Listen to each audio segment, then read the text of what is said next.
Hi, everybody. Hope you're doing well. It's Monday, oh gosh, March 30th. It's our third week starting the online learning, and I hope you guys are doing well.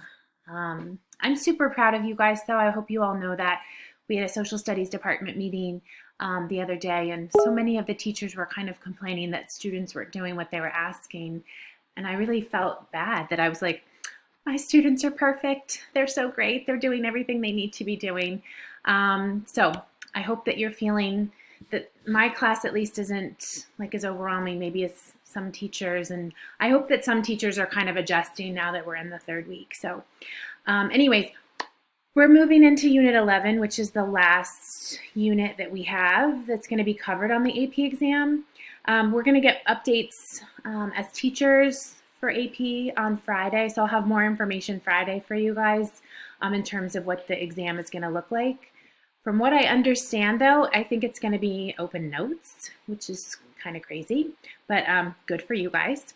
So again, 45 minutes, the test will be. It's going to be from home, or if we're back to school by then, I think we might try to test together. I have no idea. But I'll give you any information I have. As soon as I have it, I'll obviously share it with you. So quickly, we're going to move into the Unit 11. I hope you guys watched that marshmallow video that I had. It was just a short little TED Talk. I always start this unit by having you guys do the marshmallow test, and it's such a fun little experiment. But so I missed giving you guys a marshmallow. But we're going to go through intelligence. I'm going to have a couple short videos after, and tonight, after you watch my notes and watch that, it's just really like a 1 or 2 sentence on Schoology, just what you learned about the videos, and nothing too much for me, just watching this and a couple of those videos, and that's all I have for you for tonight. Okay. So we're going to start with intelligence, and it's funny because in the psych world, intelligence is such a hard thing to define, and it really, from different psychologists to different psychologists, it definitely varies. Piaget described it as intelligence is what you do when you don't know what to do. So, but in the psych world, there's lots of different definitions, and lots of the psychologists view it differently. So I'm kind of going to go over it kind of a little bit differently than the book does. But we're going to start out with, is intelligence nature versus nurture? Is it what you have been born with? Or is it kind of, what your environment has shaped you? So how has it shaped you? So regarding intelligence, genetics has played a really large part in our intelligence. And you can see kind of from this that identical twins that are reared apart score closer than fraternal twins raised together. So that's a huge thing for genetics. But environment does also play a factor in it as well. Okay, so identical twins raised together are closer than identical twins raised apart.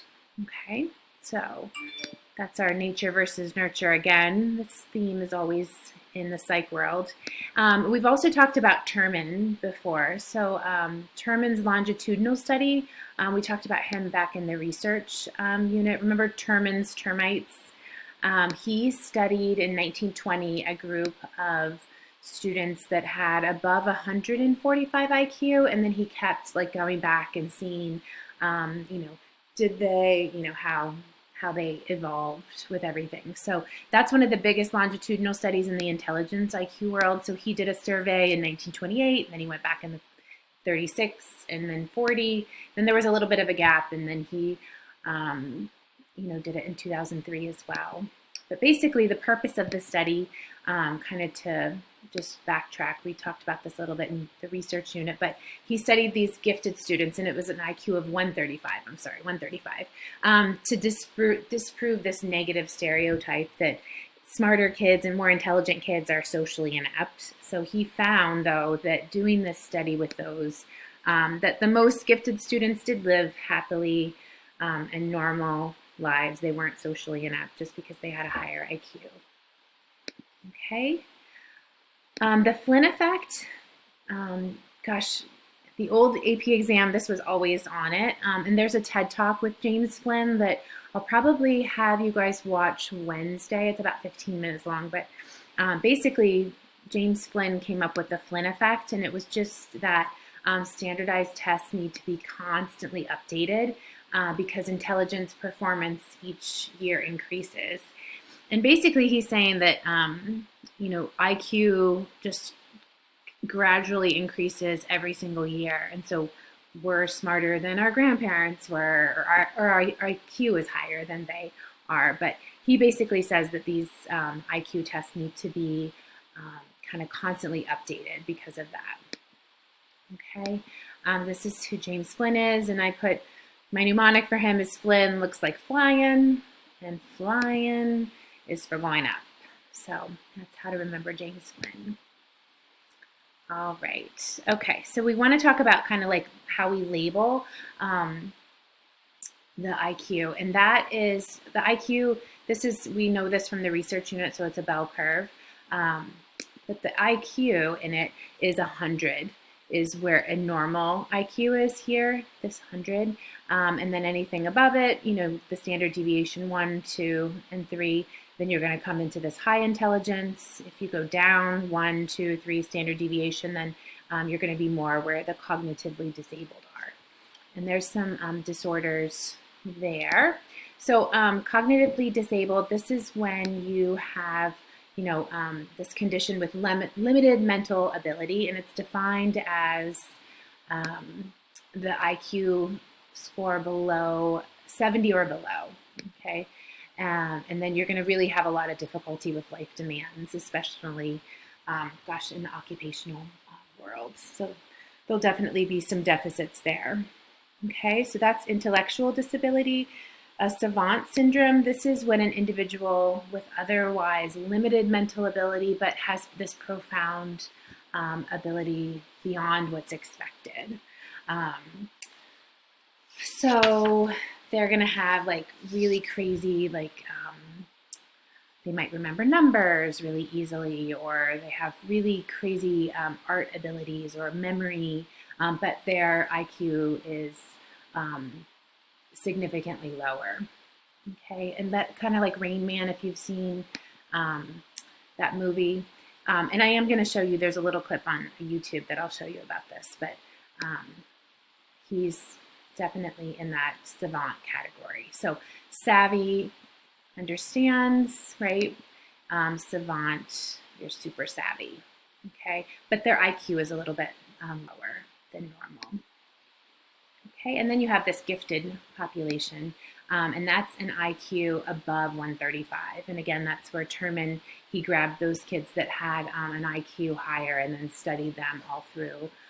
He did a huge longitudinal study with that, and that's with that gifted population. So that's like the top 2%. Okay, these are exceptional creativity, commitment, and high motivation. Okay. All right, so let me tell you what all this means in terms of the theories of intelligence. So again, it's so hard to define intelligence in the psych world. So each of these different people described it kind of in their own theory. And so these typically pop up on the exam. Again, not sure how it will pop up this year, but just to give you an idea of how these psychologists described it.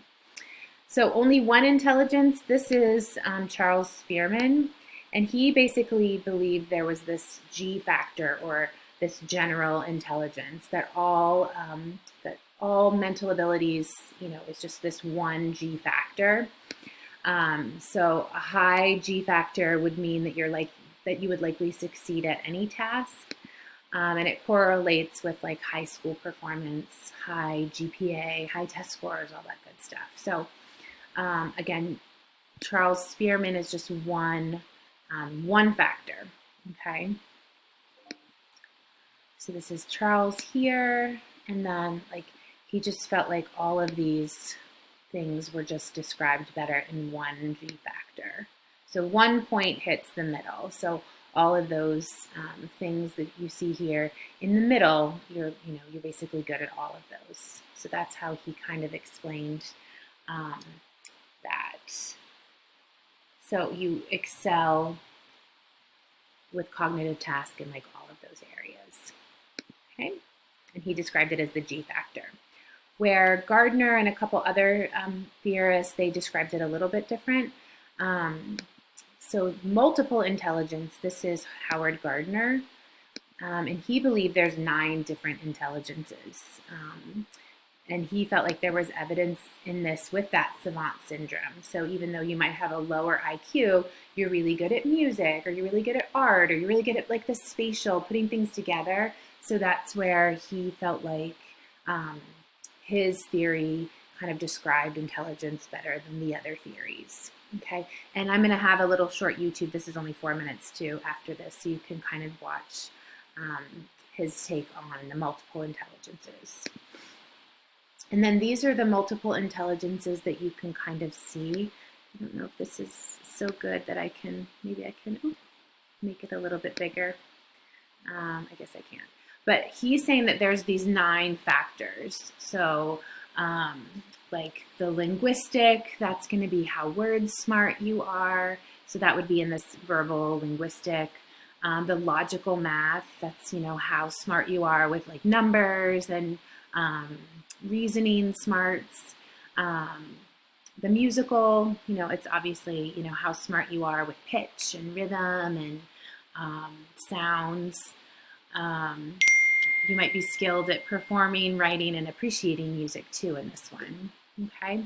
And then the spatial one, this visual spatial one, those are going to be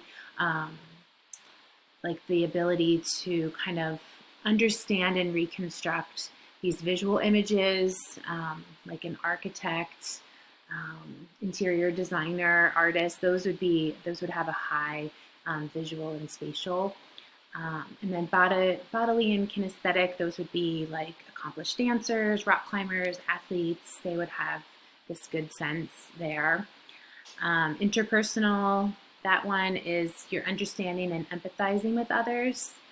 That's that part of the intelligence. And then intrapersonal, that's the capacity and the willingness to kind of like look inside yourself and understand one's own feelings and motivations. And then the naturalistic one down here, where's that one at? Right here. That one is the capacity to understand and categorize like different elements of the world. So like a farmer or archaeologist or somebody who would possess that naturalistic intelligence. Okay. All right. So my mnemonic for this would be Howard Gardner. It sounds like you're gardening, right?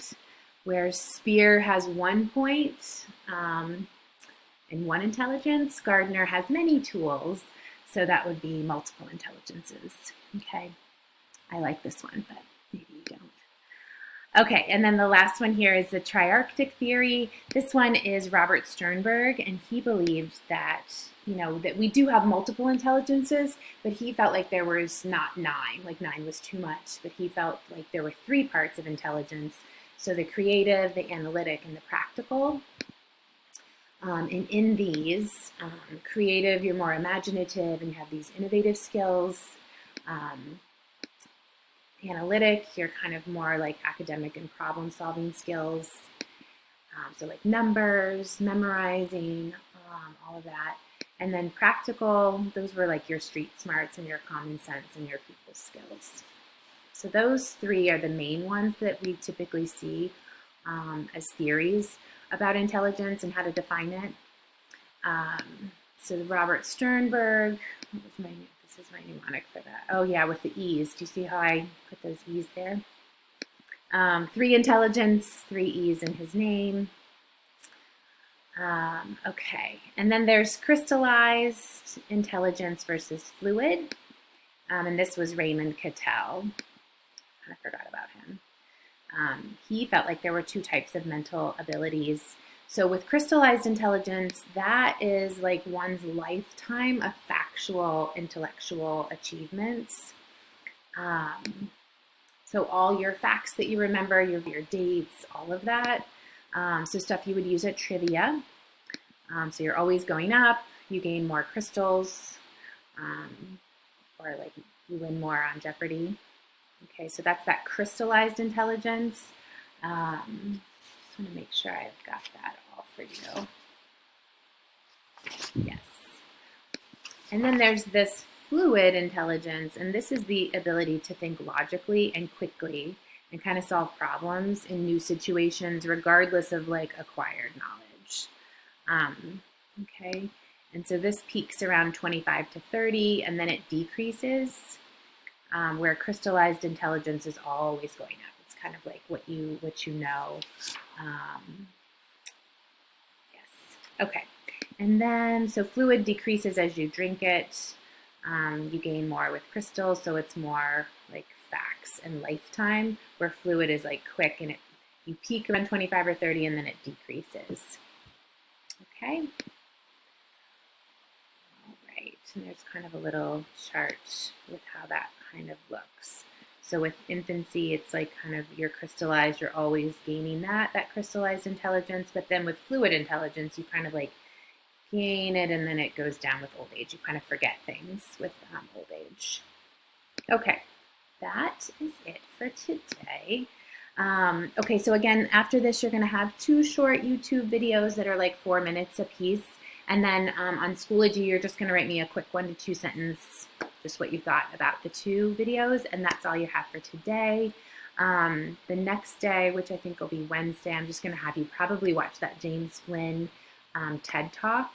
And I might have a few notes then. I haven't decided yet. But email me if you have any questions. Miss you all. Take good care.